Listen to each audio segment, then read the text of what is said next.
GariTalks. I am in between hairstyles. I did not wash my hair yet. I usually never share my hair in this state with anybody unless they're around. But like in this journey of imperfect journeys and being real and raw, and here we are. And I'm also in my nightgown. So after this, I'm gonna go shower. I wanted to talk about this this thing I keep seeing, and it's something that I'm learning really, and actually really learning about it.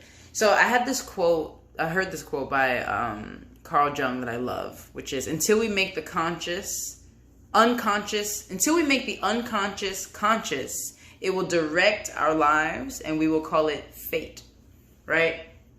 So until we're aware of things just happen around us and we're not assessing what meaning we're making to that thing or of that thing. And so it just happens and we're internalizing it in the ways that we've been taught to internalize it. So we don't really stop to interrogate a lot of stories, oftentimes. And that's what is unconscious, right? And so until we make the unconscious something that we're aware of the patterns, of the thoughts, of the beliefs, of the stories we're telling ourselves, it's going to be very hard to make any decision because we will act unconsciously. It's almost like our autopilot. What is your base? I heard this quote once that always stuck with me, which is, we don't rise to like our greatest expectations, we settle for our lowest standards, right? So really it is what is the least acceptable thing for me that we tend to actually stick with, rather what is the best for me, right? So an example of that is like, so for instance, in a friendship, my toleration, right, my lowest point would be like people who are disrespectful. If you put your hands on me, it's a dubby, right? It's over. It's over for the friendship, likely, because that's my standard there. For me, what I really value is having friends that really hold me and hold space for me. Not all my friends have necessarily been able to do that. What's funny is my friends often are able to do that. My romantic partners haven't often been able to do that, which makes sense for me because unconsciously, or learning that I unconsciously seek out partners, or I unconsciously accept love that is less than what I deserve because of my experiences growing up with my mother, right? Our relationship now is in a very different space. However, because I have been able to parent myself and now have collected conversations with her with like an understanding of the patterns that I have told myself, the stories that I've told myself based on the actions that she took, right? So I'm used to, because of growing up in that way, I'm used to being with folks who don't always really hear me. I feel like I've mentioned before, like my mom is Taiwanese. I'm also Haitian. And so that was not something that was really held, right? So I've never really been held in my fullness. Growing up, nobody really was like, you are these two beautiful things and it's blended perfectly, right? I was in school, people talking about ching chong, right? Chinese, Japanese, dirty knees, look at these. Okay, that was my childhood prior to my bully stuff. It's funny unpacking this bully thing too, realizing what led to that. That's a different video. But like I remember telling my mom about things like that, right? And she would reassure me by being like, you're my daughter, right? And I accept you. But that didn't help me be able to talk about the things that I wanted to talk about, right? And on the other side of my family, they're making fun of me for speaking Chinese, right? My grandpa yelled at my mom once, like, you have to speak English when you're in this house.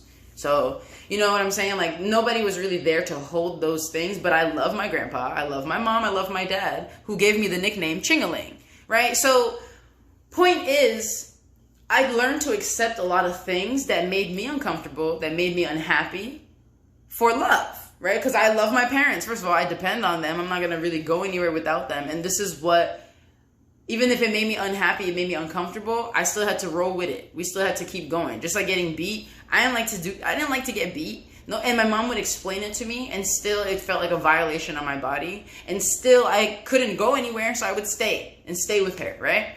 All the way until college. And the first time I had a relationship was when I was 17, going to college. And so I've replayed everything in my relationship. So much of like quality time and acts of service have been my biggest love languages, because that's my mom's biggest love language too. It's not to say that I can't have my own love language that is also happens to be similar to my mom's, but I also understand now where a lot of that comes from. With my mom in quality time, if you're not spending time with her back in high school, it felt like if I was not spending time with her, I did not love her. Her words. And also like she felt abandoned at home. right? And she felt, and then it's funny, right? Because this is all unconscious for her. She feels like I'm abandoning her when I'm just trying to go be free and explore with my friends and grow as a person, right? But her unconsciousness, because she has been abandoned, it comes off as a fear of being abandoned, and she latches on harder, right? Which also drives me away more, and then thus fueling her own pain. Because she's like, dang, you don't want to be with me. And I'm like, I don't, because you're holding on to me really tight. And then we further pull apart. And then call it fate, right? Say my mom is just mad controlling. Oh, she's just an ass, and and she thinks I'm just an opinionated, rebellious teen.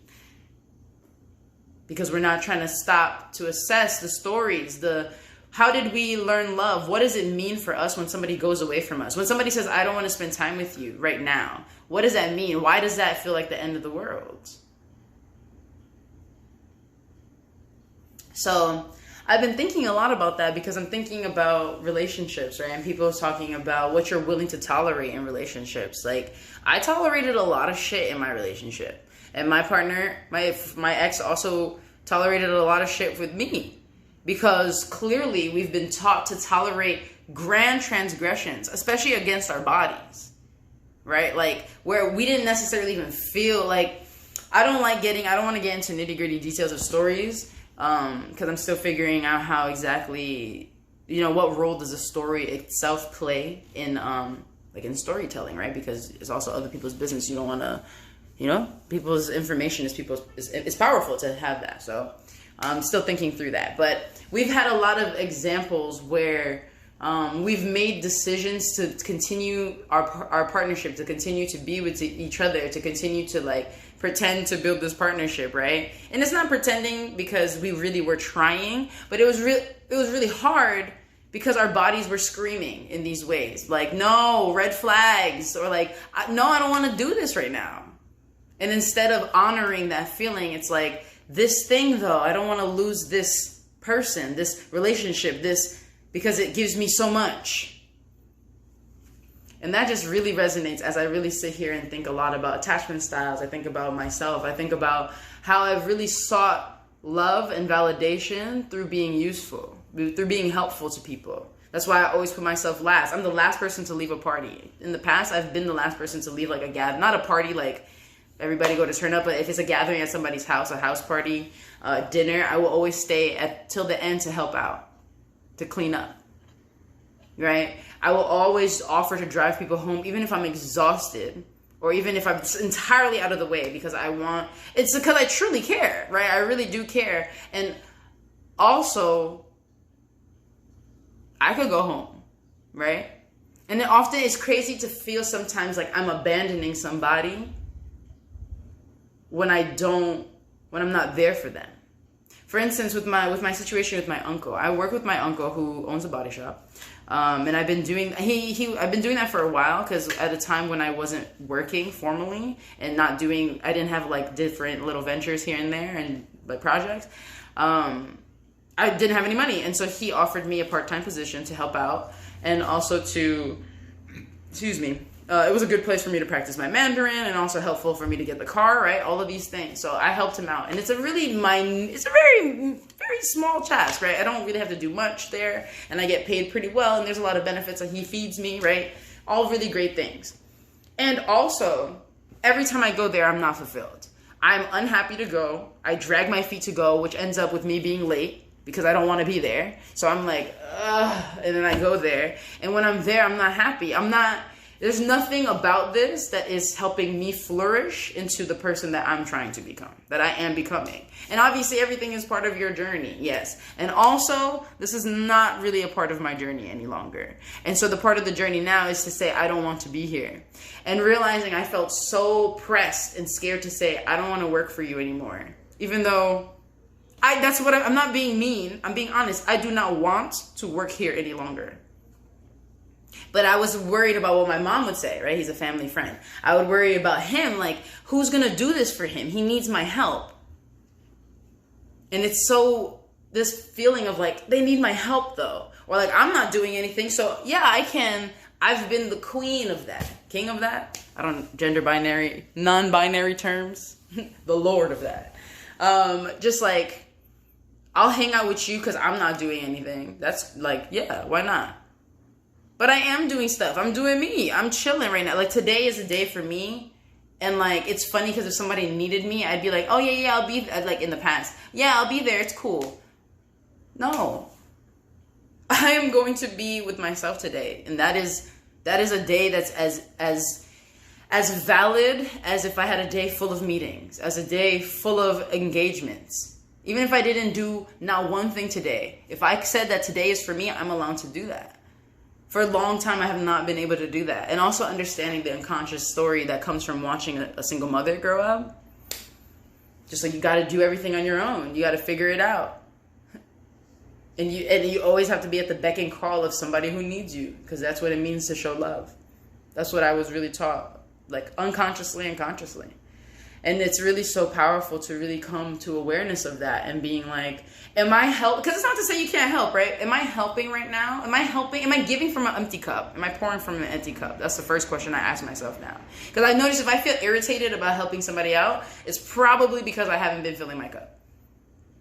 Or because I want to say no, but I'm end up saying yes. Or when I feel uncomfortable. I've been realizing how much I second guess my intuition. And it's because of this story of betrayal. Of, this don't feel right, but you're my mom, so I guess we're gonna continue, you know? Or, this don't feel right, but, like, I love you, so we'll figure it out. But I don't want nothing to do with you right now. But we said that we're doing a thing, so, I mean, I guess we should figure it out. Right? And it's just like, it's been really powerful to notice these moments. And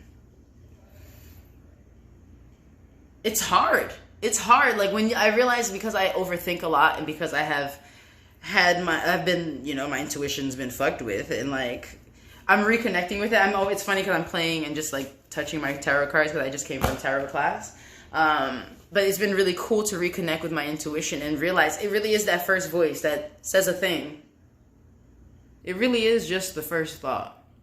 And here's something that happened recently. So I had a mask in the car, you know, and I was going to work where there were more masks. So I was like, I can leave that. So the way it happened is, I'm in my car and I grab my bag, and underneath the bag is the mask. So I'm going out, and before I left, I looked at it and I was like, right? Because I was like, I can get a mask inside. See, the first thought, the first impulse was to look at the mask, which means take it. Take that shit. That's why you noticed it. But instead, the first thing I heard, really, or that I processed more, was the pushback against it, which was, oh, it's okay because there's masks elsewhere. So I walked away, right? And then I was like, oh, but I'm going to the bakery. They're going to need me to put on a mask. Let me go back. So I ended up having to go back to get the mask. You see how I could have avoided those little extra steps? Obviously, the lesson, right? Beautiful lesson I learned, trust your intuition. And also, we could have just missed that and gone to the bakery. And it's not like, oh, I'm going to shit on myself. Like, oh, you're so horrible. Like, I needed that moment to learn, listen to that first impulse. So I'm not going to shit at myself. I'm not going to be mad at myself. I didn't fuck up. I didn't do something wrong. I'm learning to trust myself. I'm learning that, oh, that thing, that's what I need to listen to.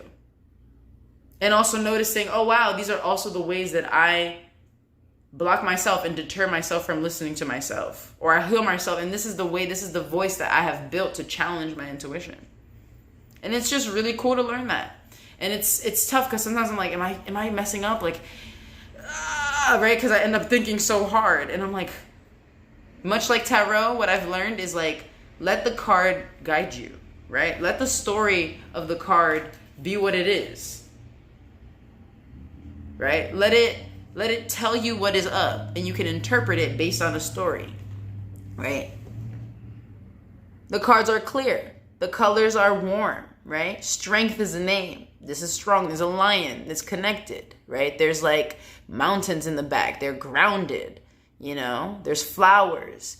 And, you know, I think it's funny with tarot. What I've been learning is like it's hard because you're like, okay, well that's fine and dandy, but like, what does that mean for me, right? This doesn't mean anything because we didn't ask a question. This is just a card right now without the context. And also, you can see what jumps out to you. So if I ask the question and this is what popped out, see what jumps out to you, right? So it's just been a cool way for me to play with my intuition. If anybody's interested, the person who's teaching my class, the class that I'm taking, her name is Imani Madison. Imani.Madison on Instagram. I will include her information there maybe. And also below. Yeah, I'm currently on a journey to reconnect, or I am reconnecting with my intuition. So I would love to share those things if people are interested in sharing things or learning things. And then also I would love to hear the things y'all got to share too about intuition and how you've been connecting with yourself and that inner voice and letting that ring forward. It's definitely the most rewarding and it's challenging for me as a person who's always asking questions. And sometimes it's like, you don't need to ask questions. It's like, just relax and listen. So that's what I'm learning right now. Have a great day.